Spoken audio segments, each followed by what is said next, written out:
My guest today on Insights with Nidhi is Mr. Peter Steinbeck, Managing Partner of Windmöller Hölscher, world's largest supplier of machinery for flexible packaging applications, headquartered at Lengerich, Germany. WNH completed 150 years in 2019 and is an organization which excels in technology and innovation. Mr. Peter Steinbeck is a renowned figure in flexible packaging fraternity globally. We warmly welcome you to our show, sir, from Lengerich, Germany today morning. And we thank you for taking out the time to share your experience and views with our industry colleagues in this unprecedented times. Nidhi, thank you very, very much. I'm very honored to be part of your program. I think it's a fantastic idea to have these video shots of people from the industry and to share thoughts of what is everybody going through in these, for sure, difficult times. Thank you very much. I hope, if I may say, I hope the audience, everybody of our friends in India especially, is healthy and safe, and their families. And I send my best regards already. Yes, they will reach all of them, sir. And I thank you on all their behalf. You have had operations in Germany and Czech Republic, but you have a large number of offshore offices across the globe. How the world markets, including India, have reacted to this pandemic in terms of demand for flexible packaging, industrial packaging, woven fabric, and other sectors?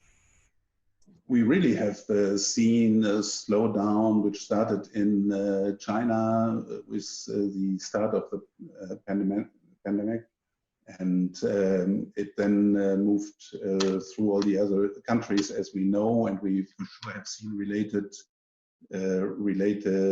slowdown of activity in new negotiations and so on. But what I have to say is that during the whole time we have seen, especially on the food and hygienic product side, that our customers have been very busy and active and requiring spare parts. So we see the machines are running, services which we could provide in a digital format, but also with our local staff.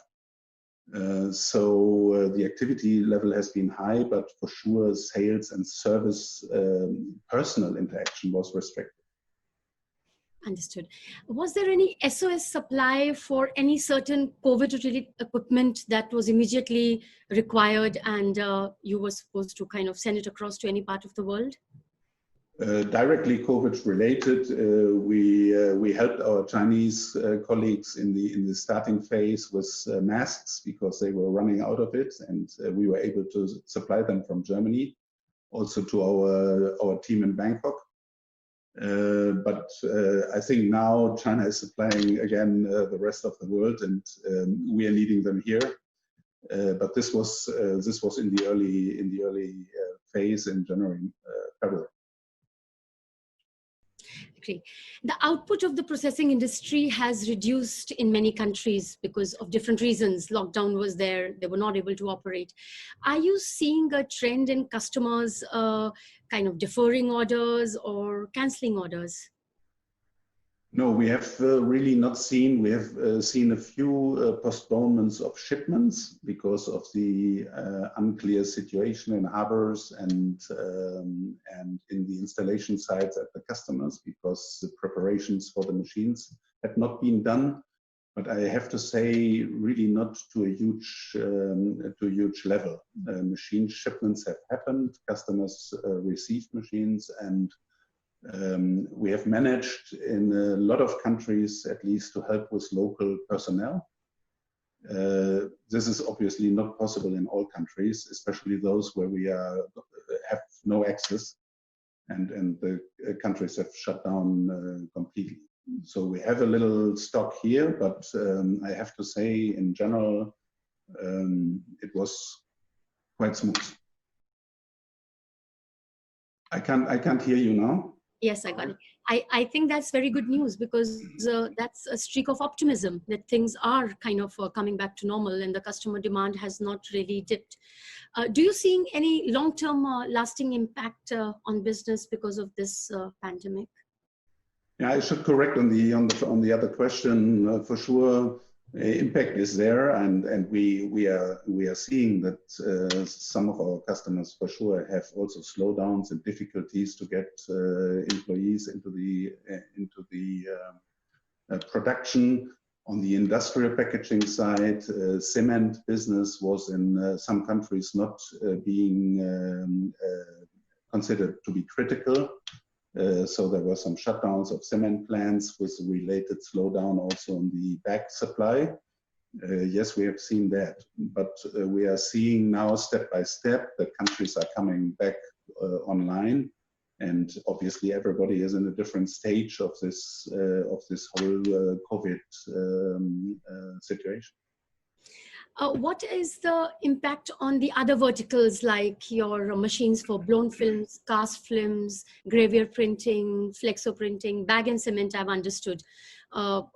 In this vertical wise, you think that the demand has slowed down, or it has kind of picked up now as the countries are opening up?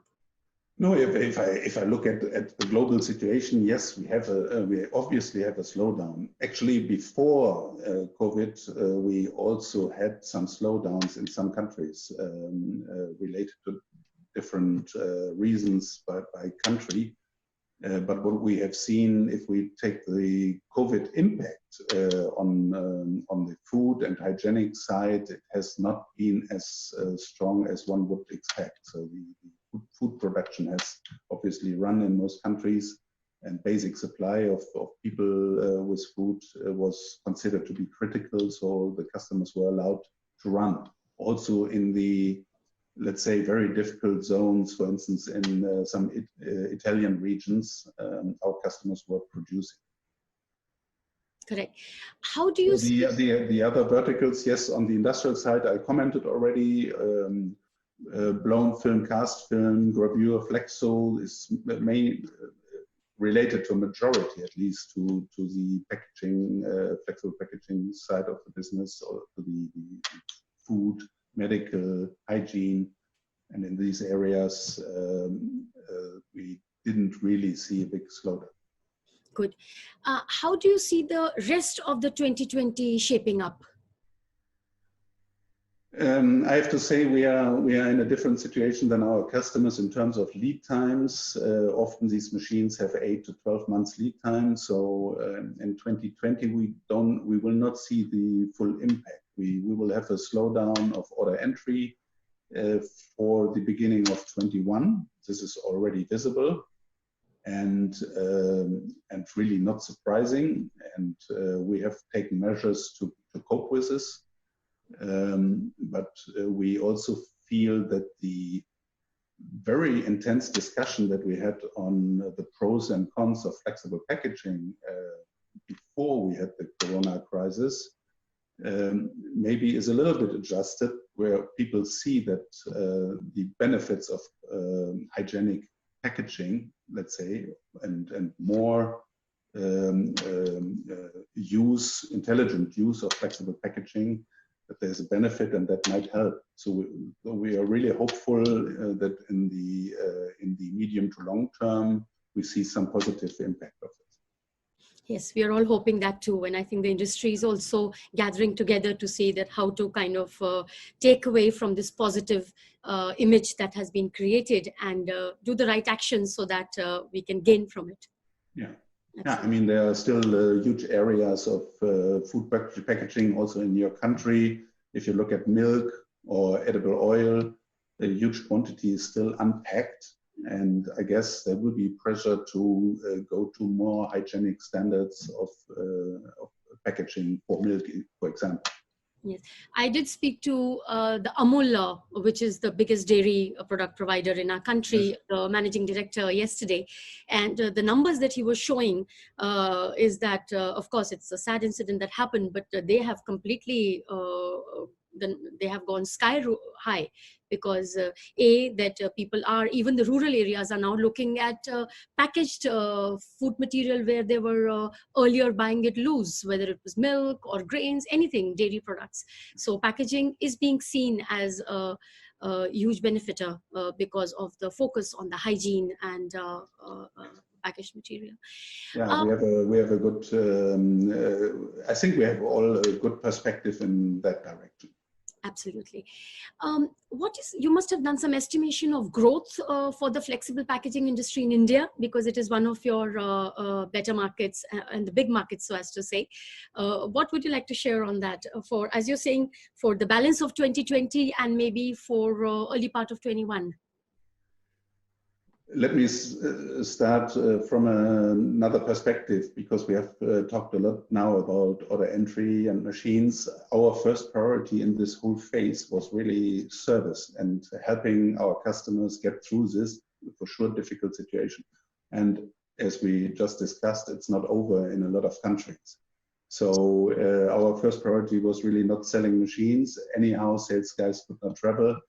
We tried to help as much as possible with our full team, with telephone support, with visual assistance. We have glasses that you can wear, or we have an app on the phone that helps to identify situations in the production that can be remotely analyzed by experts here in the offices. And everybody far beyond the team that we normally have, everybody who knows something about the machines was trying to help remotely now. Also, let's say the local teams that maybe are not specialists on every aspect of the machine could be supported by experts remotely in a much bigger way than we had before. So this has really happened. Medium term, we are not at all negative about the possibilities of flexible packaging in the full range, from the cement industrial bags to the woven to the hygienic and flexible packaging areas for food. We will see growth.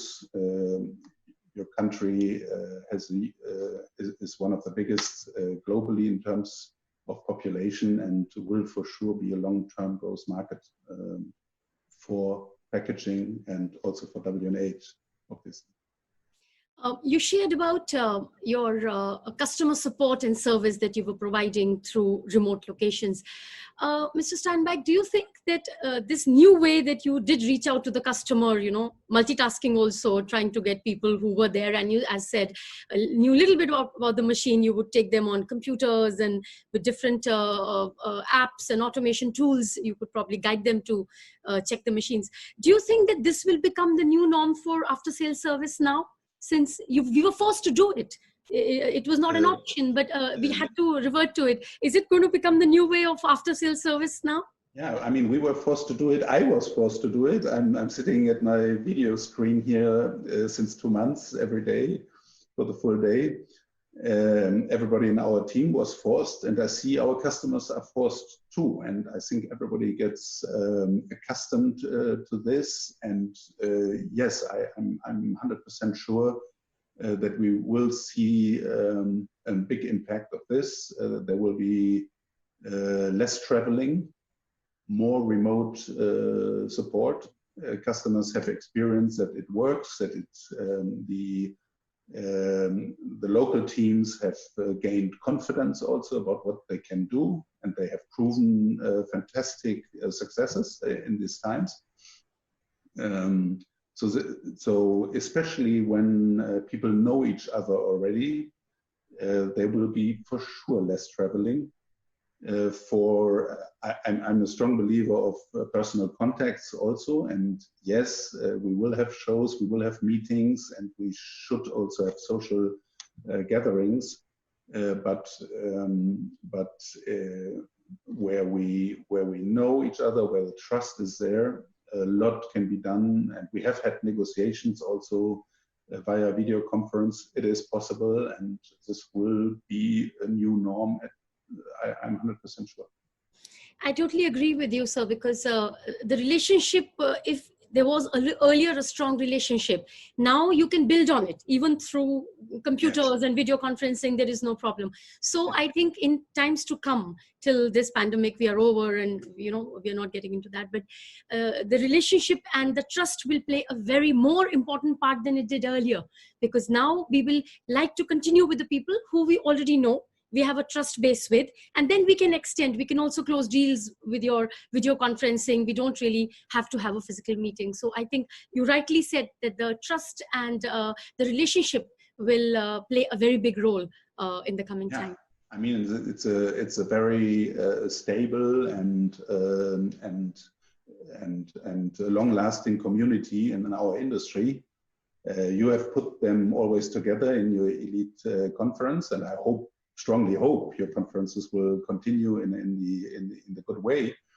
But for sure, this has built trust, and trust is the key base to have useful conferences via video possibilities. Yeah? Absolutely, and I'm a strong believer in that too.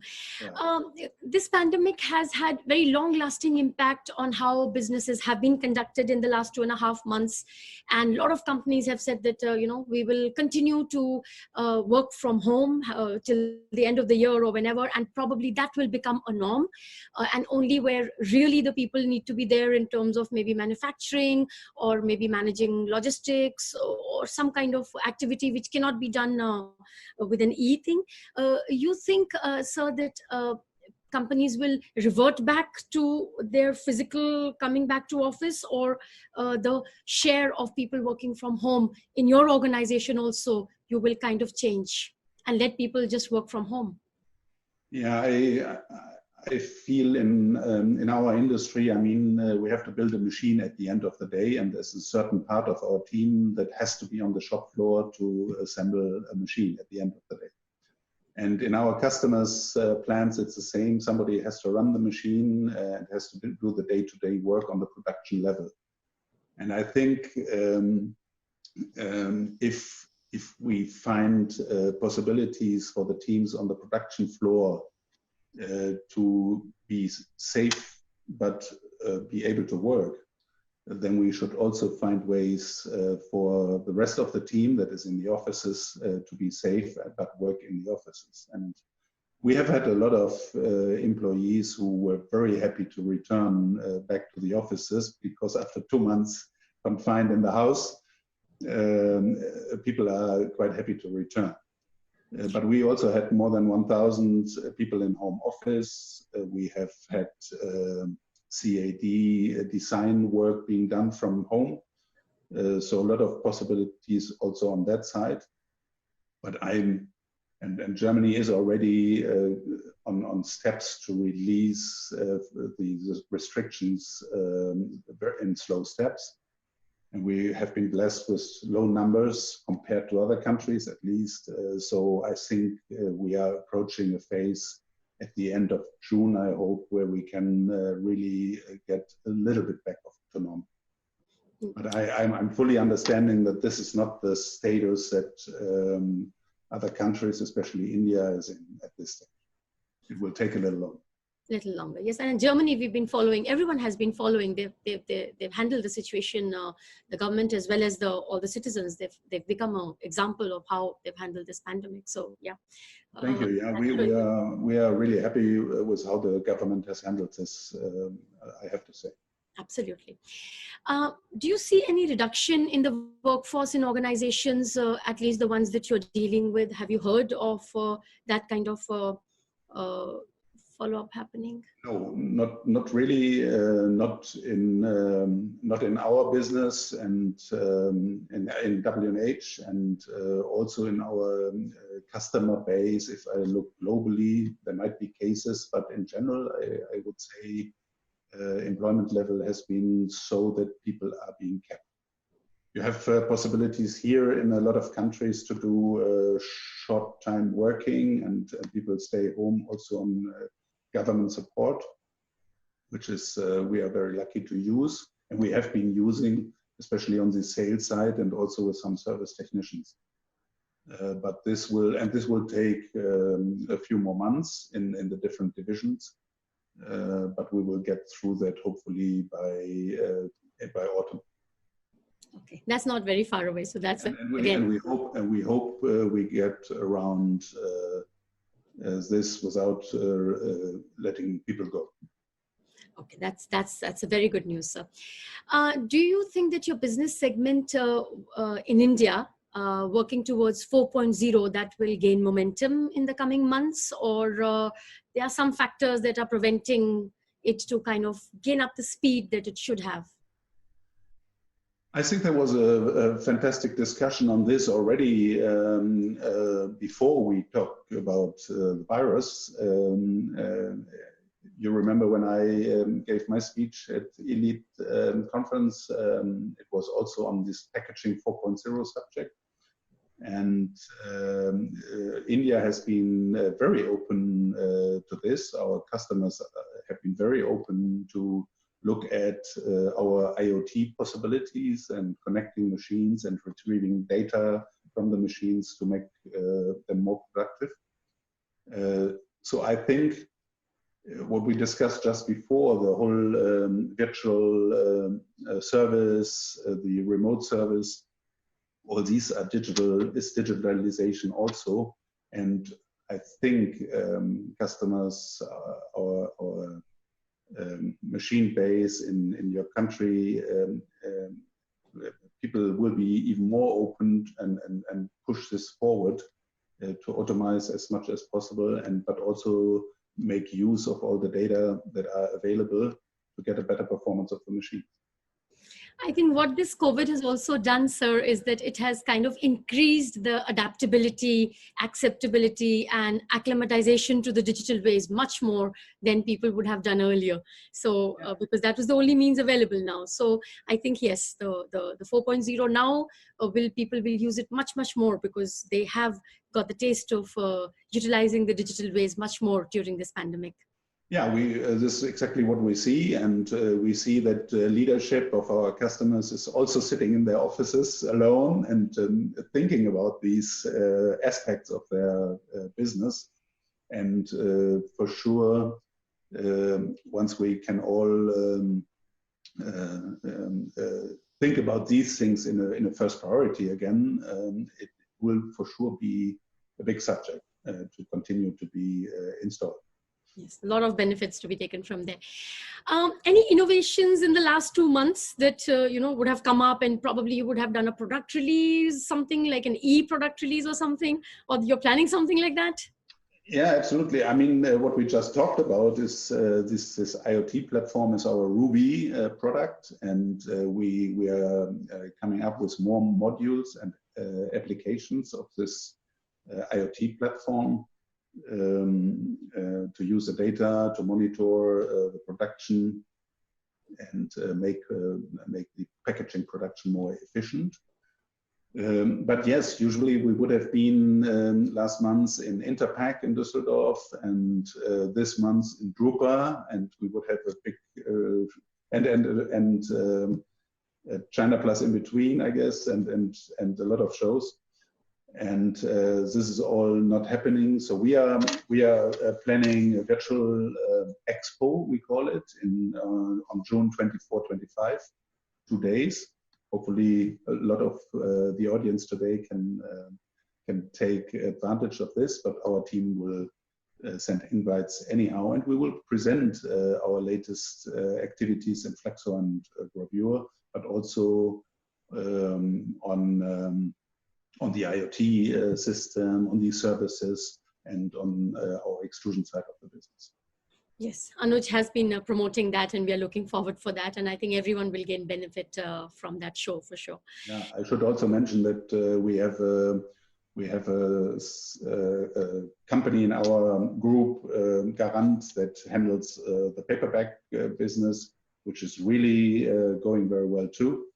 And they will also be represented in that expo. Looking forward. Mr. Steinbeck, you've already mentioned that the effect of the slowdown will actually show up in 2021 because the deliveries would be expected then.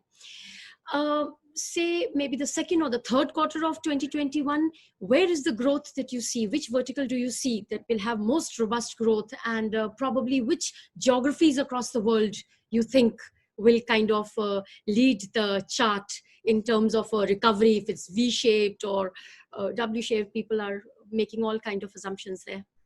Yeah, it's not easy.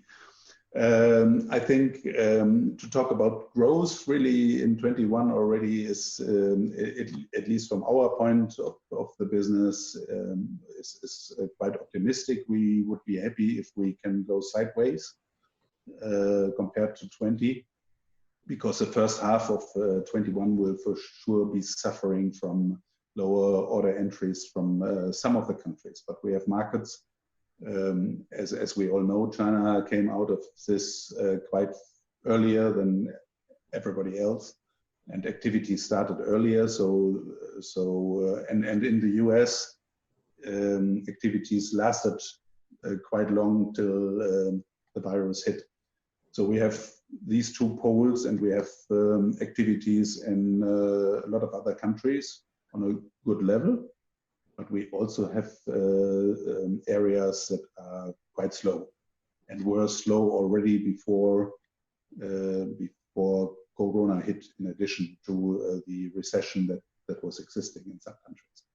So I'm always optimistic, but we should not be over optimistic. We will have, we hope we have a good second quarter next year.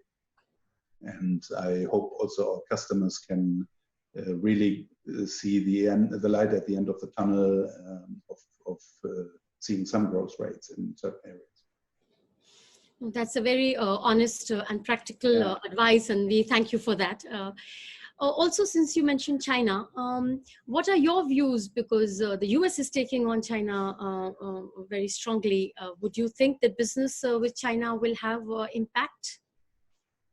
I mean, we, from the, let's say, the whole trade discussions these two countries had, we had already some impact over the last years in China. From our point of view, I mean, we are a global company. We are exporting machinery globally.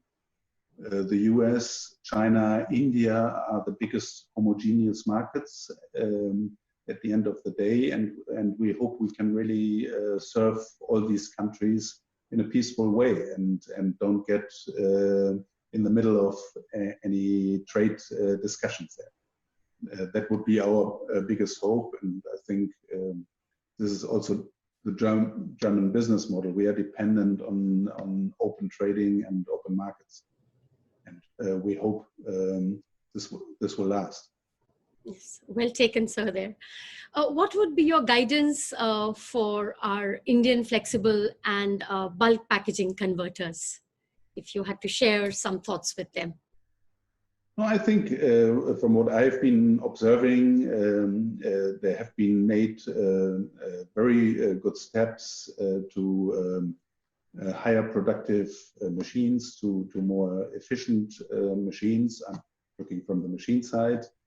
We discussed the digital possibilities that these machines have, and we see much more room for high efficient production in your country as demand increases, as volumes increase.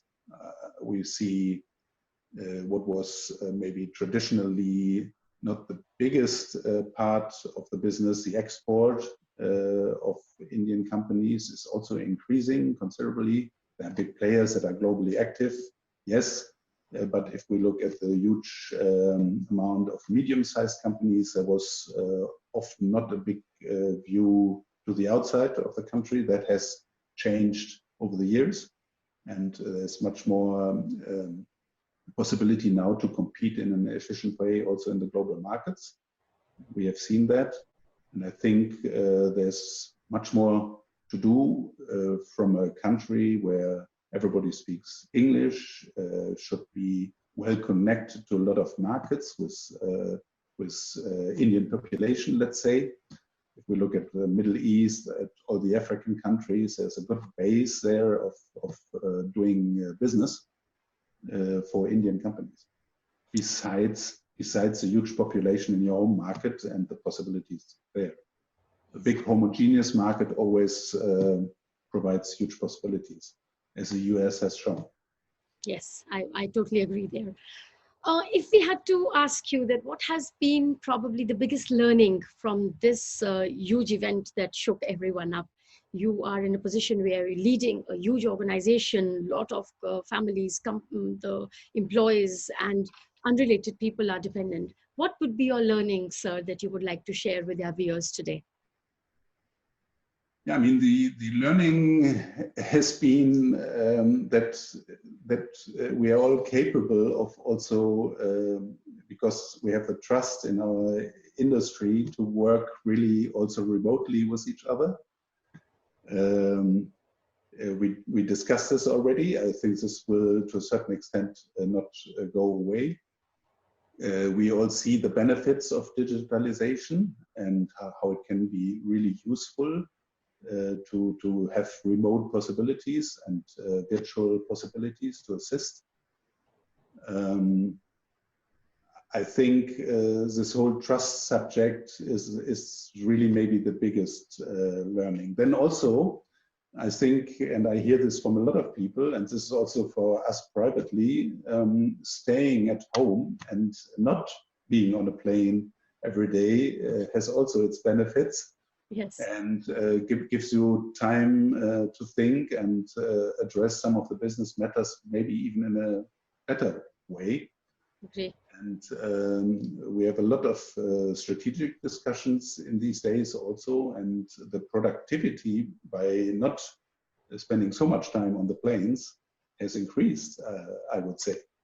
I've heard that a lot. Yes, yeah, I've heard that a lot. Excellent. I personally was blessed because I had my 3 sons for 1 month in my house, and I'm 60 now, and normally you wouldn't have that at that age. I had planned to go for my birthday for 3 days with the family, but they stayed for 1 month, and this was the best present I could ever expect. Oh, wonderful. That is such a beautiful thing to hear. And you're going to cherish probably this time for even when the things open up. I think the memories will always remain. Absolutely. So I think it brings families together again. It gives us a thought about how life can also be. And this is also a part that will not go away, I guess, from this crisis. Agreed. The finer aspects and the delicate relationships, they have probably blossomed a lot. People have been thankful for that, the positive side of that. Thank you very much, sir, for your time. We are hoping that we are going to see you in the periphery in September. We are hoping that everything settles down by that, and we should be able to hold our flexible packaging conference. We will keep the teams connected, and all the viewers are very thankful to you for the time and the views that you shared with us. Till we meet again, thank you, sir. Yeah, my best regards to all our friends in India, and we are really hoping everybody stays safe and healthy, and we can all see each other in the upcoming events. Yes, sir. Thank you so much. Thank you so much. Appreciate your time. Bye-bye. Okay. Bye-bye, Nidhi.